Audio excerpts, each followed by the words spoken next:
Okay. Okay. Let's begin. This is so weird. Okay. Sorry. It's strange to have people on a computer screen, and you should try it. Okay. So first of all, welcome back. This is really exciting. We've been dreaming about this day for like a year and a half, and it's finally arrived, which is really nice. It's really nice to be in person and also to be able to have food. That was like last week's new thing in the shul, that they were allowed to have food at the kiddushes.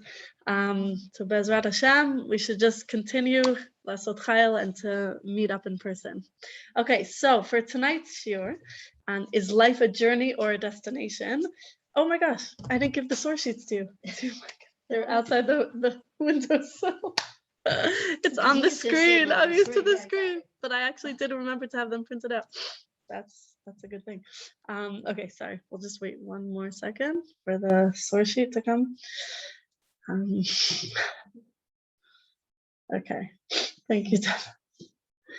Okay, so right now we are post Parshat Noach and pre Parshat Lech Lecha. Okay, so we're in between, and that's exactly what we're going to speak about today. We're going to speak about tonight two small sections of in the parsha of last week and the beginning of this parsha, where we see about this aliyah, this ascent to Eretz Yisrael, also from Terach and also from Avraham.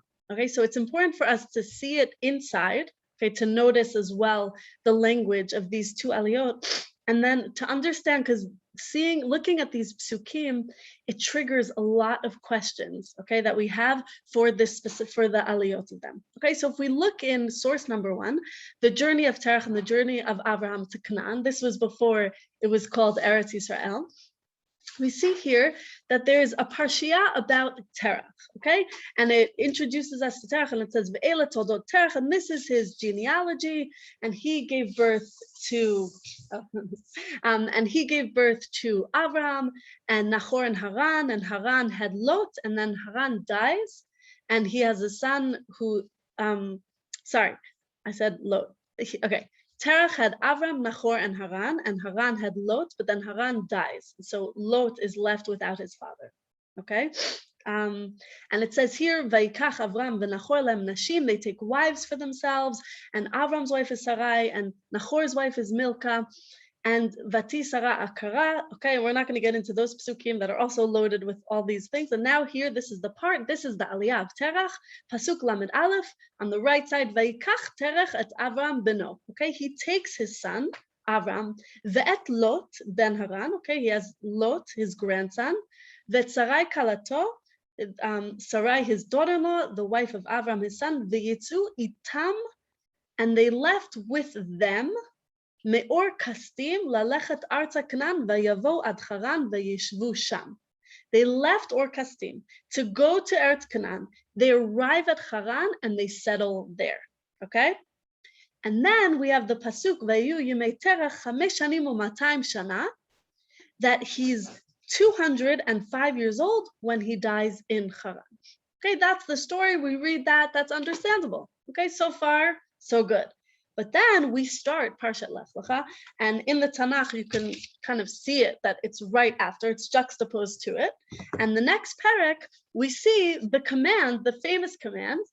This is the command that when we were in Camp Moshe, I grew up in the Bnei Akiva camp, every Friday night, we would have a kid that would get on someone's shoulders and he would scream out, Vayomer Hashem el Avraham. And we would all go, Lech Lecha. We would all scream this pasuk. I think this is something only Americans would do, and and we would just all be like chanting this pasuk. And so now this pasuk is ingrained in my heart, and as well as the whispering Make Aliyah on the loudspeaker when we woke up in the morning. We won't get into that. So Hashem tells Avraham to go from your land, your birthplace, your father's home, to the land that I will show you, and explains to him, this is the promise. I'm going to make you into this great nation. I'm going to bless you and make your name great. And then we have pasuk Daled that says, Vayelech Avram. Avram goes when Hashem spoke to him, and who comes with him? Lot. Okay, the Avram ben chamesh shanim v'shivim shana. So he's 75 years old when he leaves Haran.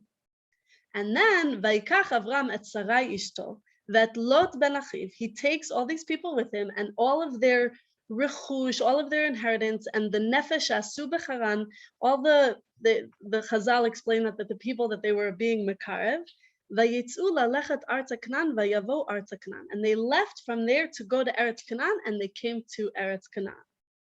Okay, so this basically here we have different questions of what happened here, right? Who left from where? Who initiated this journey, right? Was it Terach? Did Terach go before Avraham? Did Avraham go before Terach? Where did Avraham hear that calling of Lech Lecha Me'eretzecha? And before we get into that, Rav Yoni Grossman, and a lot of this year is credit to Rav Yoni Grossman, he explains here that all of a sudden we have this unexpected revelation. God is appearing to Avraham. We have no background. And this is in contrast to Noach, for example. Noach, we see that he was tzaddik, ish tam b'doro. He was someone that was a righteous man. With Moshe Rabbeinu, we have all of these childhood stories that we see how he's becoming the hero as he's growing up. With Avraham, again, that's the famous question we ask every year in Parshat Lech Lecha. Why was Avraham chosen? And he explains that who is Avraham to merit this?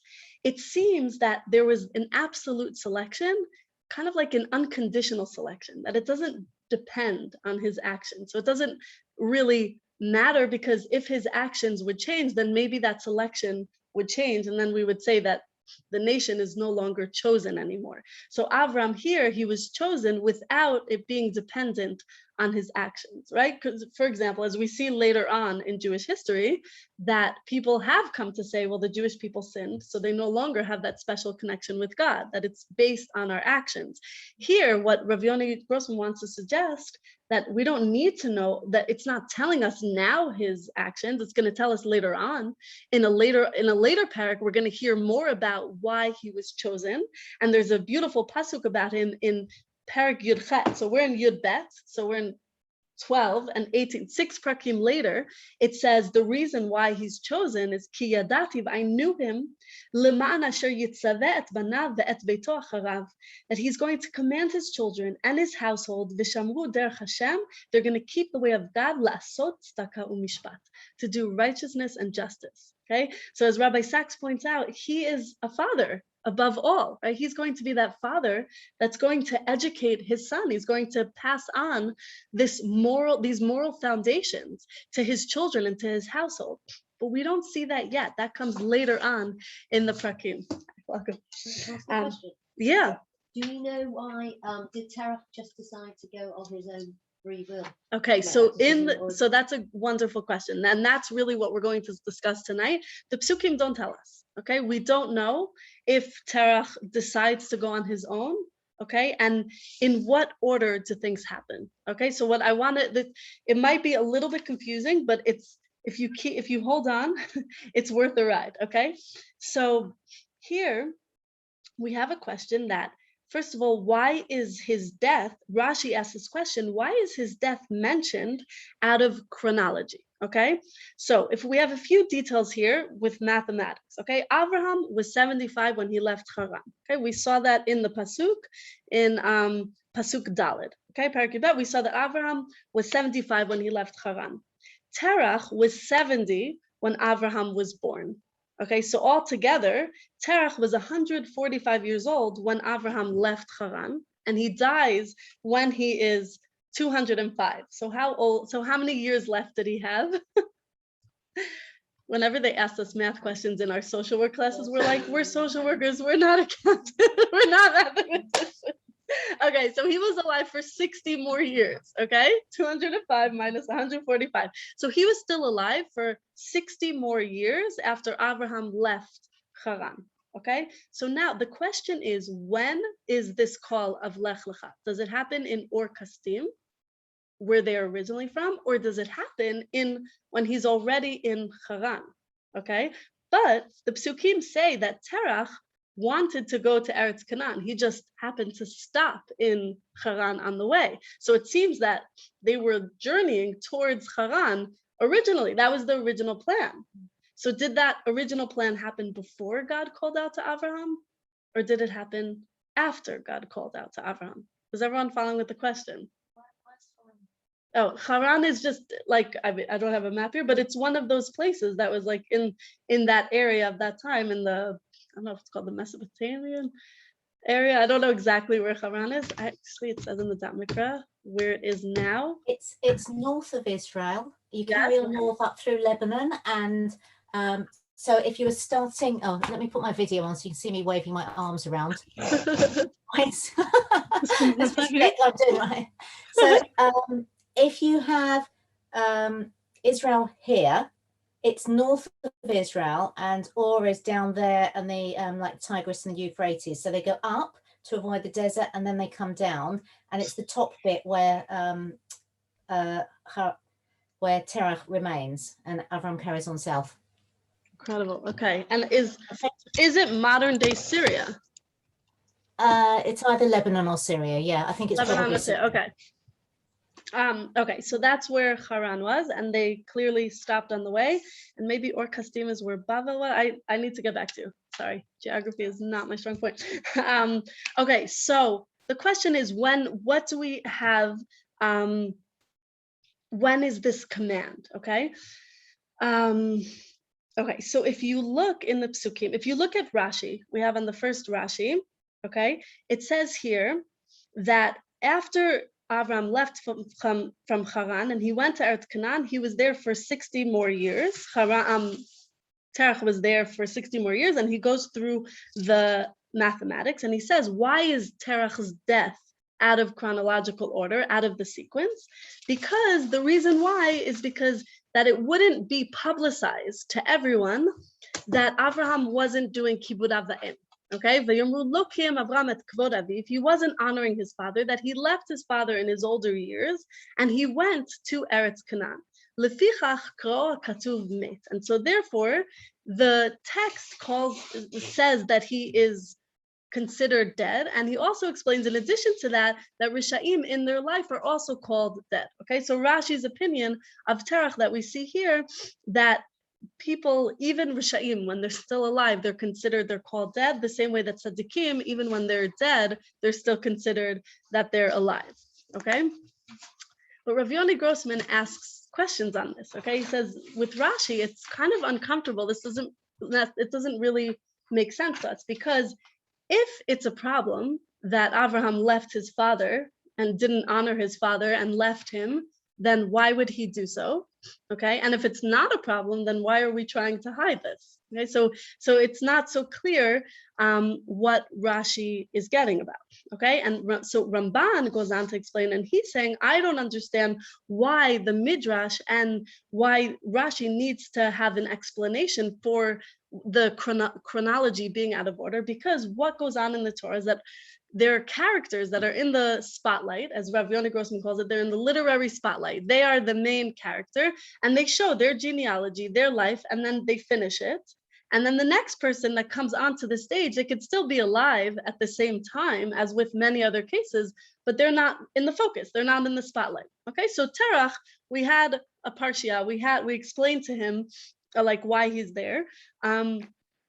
We explained like his life, that he had his children, and then he wanted to go to Canaan. He never made it to Canaan. He stopped in Haran. He dies at 205. And then even though he's still alive, we start with Avraham in the next psukim. Okay, so that's what Ramban is explaining. But we don't understand from this, right? Why we don't know why Terach decides to get up, to pick up, and to go to Canaan. And I think that that's what your question was. Are there economic reasons? Are there theological reasons? Right? We have this understanding that he was this big idolater. And is it just a coincidence that Terach goes to the land that God commanded Avraham to go to, the land that Hashem was giving Avraham as an inheritance? So what he wants to explain is that all of these questions lead us to the possibility is that he wanted to go there as he was inspired by the revelation of God. He saw that there was this tzivoy, this command to his son. This is something that was out of the ordinary. And so he wanted to join it.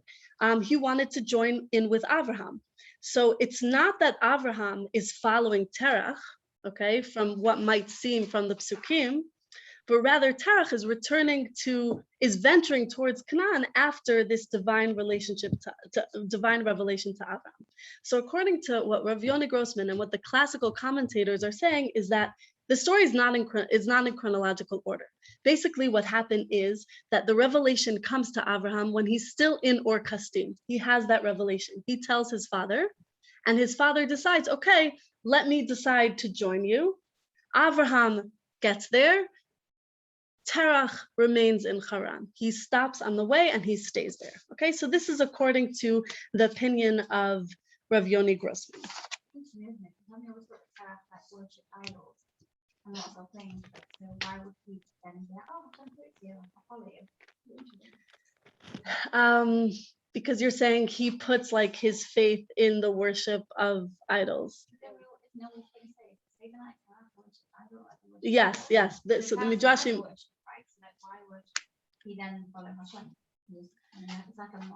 So I think also Dafka in those times when they had these polytheistic beliefs, it would make sense that they would believe in multiple sort of divine powers, right? Like what we saw with Yonah, for example, like that they were all on the ship and they were like, you pray to your God, we're going to pray to our God. And they saw that God answered Yonah. So they believed in that God, but not necessarily exclusively. That could be one option. Or the other option is that he's a complex character and that something started to change in him because of what happened with his son, right? So also the text hints that Terach isn't the only catalyst of this whole venturing out. Because if you look in the Pasuk, if you look on the first page, in Perek Yud Aleph and Pasuk Lamed Aleph, on the right-hand side, it starts off singular. It says, Vayikach Terach. It says that he's the one that takes all of these people. So when it gets to, in the middle of the next line, Vayitzu Itam, you would think it would say Vayitzu Ito, that all of these people left with him. He's the subject of the Pasuk. But just by the fact that it says Itam hints that the followers are going with Terach and Avraham, not just with Terach. So even if Terach is in the literary spotlight, the initiative here was Abraham's. And this is an additional proof to why Rav Yoni Grossman believes that the call came to Avraham first. It wasn't that Terach initiated this whole journey towards Canaan, okay? So that's Rav Yoni Grossman's. And I wanted to bring in that Rabbi Sachs brings in the other side of the coin. And I think that it's really, he brings in a different dimension and also, I think, a very beautiful insight into his understanding of all of this. Okay, so basically he points out, Rabbi Sachs points out that the Midrash and also Rambam in Hilchot Avodah Zarah, they claim that Avraham's whole journey is one of discontinuity. Okay, he is a revolutionary. He is starting something new. And if you look, we'll read it in the English, number 2, the bottom of page number 2, where it says discontinuity or continuity. This is the famous midrash that Vicky had mentioned before.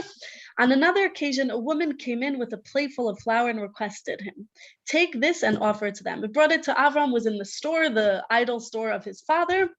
And so he took a stick and broke them and put the stick in the hands of the largest idol. When his father returned, he said, what have you done to them? And Avram says, I cannot conceal it from you. A woman came with a plate full of fine meal and requested me to offer it to them. One claimed, I must eat first, while another claimed, I must eat first. Thereupon the largest arose, took the stick and broke them. And so his father says to them, why are you teasing me? Have they any knowledge, these idols? And Avraham replies, should not your ears hear what your mouth has said, right? You basically just admitted that these idols have no power and there's no way that they could possibly, the largest one could have destroyed all of the other ones, okay?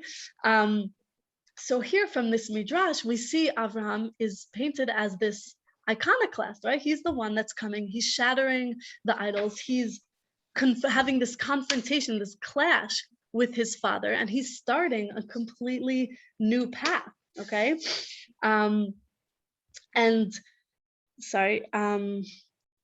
Yes, and he's starting this completely new path, okay? But that's what he wants to say, that it's in terms of if you see this as discontinuity, okay? But when you look, what he wants to say is that when you look at the end of Perek Yud Aleph, what we were just speaking about before, there's a different perspective. It's implying that Avraham is continuing a journey that his father began. If we just look at the psukim themselves, Terach is the one that starts off this journey towards Canaan. And so what Rabbi Sachs wants to suggest is that Avram's spiritual insight didn't come from nowhere. It wasn't this sudden spiritual insight, but it came from Terach, who made this like first move towards monotheism by going towards Eretz Canaan, which was going to be this future holy land. And as he says in his quote, children complete what their parents begin. And so what he likens this concept of a child continuing a parent's path to the way that what he coins as divine parenthood, okay? And this beautiful idea is that in the Torah, we see that God parents in this way as well. That when it says about Noach, that Noach was hitalech im Elokim, Noach walked with God. If you look on page number 2 in the middle, in Breshit, in Perek Yud Zayin and also in Perek Chavdala, when it speaks about God and Avraham and how he walked, it says that Avraham walked before God. Okay, so if you look at that pasuk, it says that Vayi Avram ben Tishim Shana v'Tesha Shanim, he was 99 years old, and Hashem appeared to him, and he says, Ani Kel Shaddai hitalech lefanai, walk before me, v'hayeh tamim, and be wholesome. Okay, and then also later on in the psukim, it also says, Hashem asher hitalachti lefanav, that I have walked before him. So here, while Noach walked with God, Avraham walked before God. And so God signals the way that we're meant to go, and then he challenges us to proceed, to walk ahead of him. That and in his quote, in his words, because no one can speak or say the way that Rabbi Sachs writes, he wrote, to be a parent in Judaism is to make space within which a child can grow. And so this kaviyachol is how Hashem parents us, that he like lights the way, like gives us that beam of light, but we walk ahead of him. Okay, we continue the work that he started. And as also, if you look in the next source of Halachic Man, Rav Soloveitchik, this incredible quote of the creator of the world diminished the image and stature of creation in order to leave something for man, the work of his hands, to do, in order to adorn man with the crown of creator and maker. So God creates this imperfect world for us in order to give his children space to grow, to create, to adorn them with the crown of the creator and the maker. So it's like beautiful wording. Okay, so the story, based on what Rabbi Sachs is saying, is the story can be read in either two ways. You could see it from two different perspectives. And I would ask you at the end also how you think that the story panned out, what you think is the most loyal to the text. Either we see this as a story of discontinuity, of what we spoke about as Avraham as the iconoclast, the revolutionary, breaking the idols of his father, or we see it as a story of continuity, that Terach began to grapple with idolatry. Something started to stir within him, and he ventured out towards Canaan, a land which was going to become holy, but he didn't complete this journey. His son completed the journey. And he explains how childhood also like holds these two aspects, that there are certain times where we break away from our parents and we try to create like this whole new complete path, right? And we forge this new path. But when we look back, we realize that even in the moments that we thought we were completely creating our own journey and our own path, we were also living ideals that we learned from our parents. And so, for example, just on a personal level, as someone that when I was deciding whether or not to stay in Israel, I was 18 years old, and I came to Israel for the year, and I wanted to stay for Shana Bet, and my parents told me that I had to sign a contract that I was coming home, and I said that I cannot sign a contract that I'm coming home. They still let me go anyways. And I was deciding, and I guess this would have been my moment of that breaking away, right? Of leaving my home and breaking away. But when I look back, I see that all of the values that I live come from my home. All of those, they sent me all of those years to that B'nai Akiva camp, where we would be chanting Lech Lecha Me'artzecha, and then I decided, you know what, I'm going to take that pasuk seriously, right? And so that whatever it is, we look back and we realize a lot of the ideals that we receive from our home, even when we think we're breaking away, we're also continuing what our parents, and that's the other side of the coin that Rabbi Sachs is suggesting here, that according to the psukim and the chronology of the psukim of the text, that it was Avraham was continuing the path that his father had already began. So whether or not we hold by Rabbi Grossman, who goes with the classical commentators, or with what Rabbi Sachs is suggesting, Rav Yoni Grossman still has that question of why is there still a section devoted to Terach's journey? Why do we need to waste psukim or have psukim focusing on it? And what he wants to claim is that the text is coming here to compare both of these journeys, and it juxtaposes these journeys, and both of them have similar language. If you look back in the psukim, you could see that there's that similar language of Vaikach Terach, Vaikach Avraham. They take the same people, they take Sarai, they take Lot, they go out towards Eretz Canaan. There's similar language between them, but this also highlights the actual differences between them. Okay, this highlights the differences, the two differences that surface. And these two differences is that the first one is Avraham receives a command to go to Eretz Canaan, while Terach does not receive a command. Okay, the Lech Lecha comes to Avraham. And the second difference between them is that Avraham arrives in Eretz Canaan and Terach stops midway. So the plan of Terach, it's never fulfilled. He never carries it out. And the Torah here is then stressing the significance of the command by the story of Avraham. Both of them left. Both of them are beginning again. They're embarking on a journey. But Terach, it's coming from this feeling of identification. It's this voluntary decision to take part in this whole new, exciting journey that Avraham is going on. But Avraham embarks on this journey from a place of God's command. He's accepting the authority of Hashem. And so the establishment of the nation of Israel, the establishment of the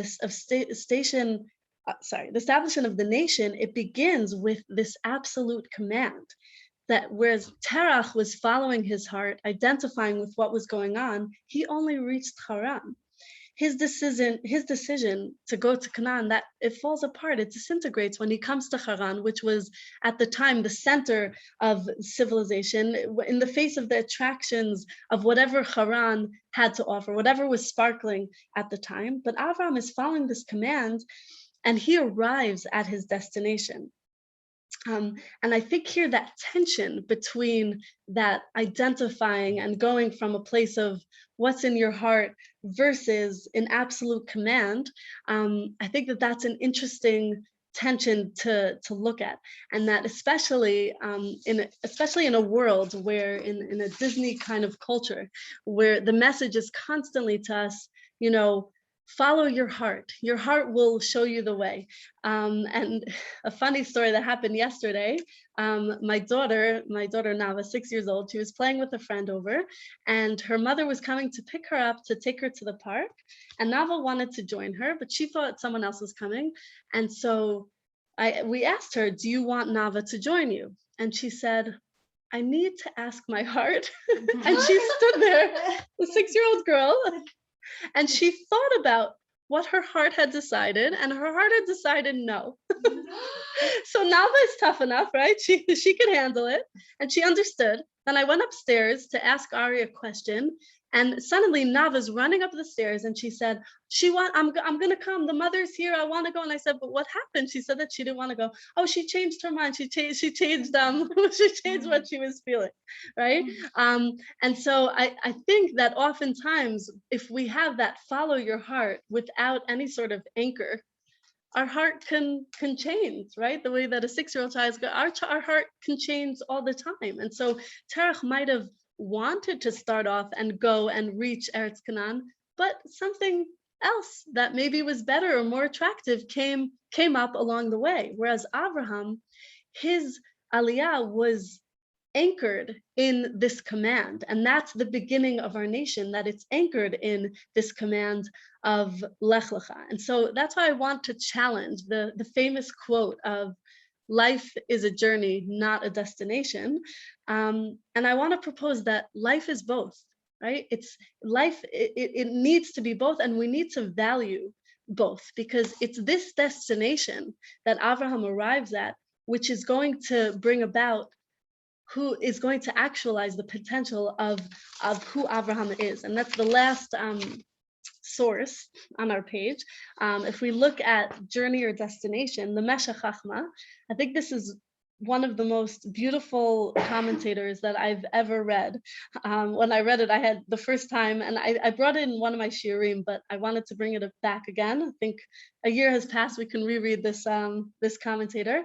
And this source really brought tears to my eyes when I read it, because when you see the pasuk Lech Lecha me'artzecha, you go from your land and your place, El haaretz asher ar'eka, the plain understanding is, I'm going to take you to a land that I will show you, right? You don't know where that land is. And that's part of his test, that he doesn't know what the land is going to be like. He has no idea. Will it be better? Will it be comfortable? Where will he live? What will happen? Nothing, no instructions.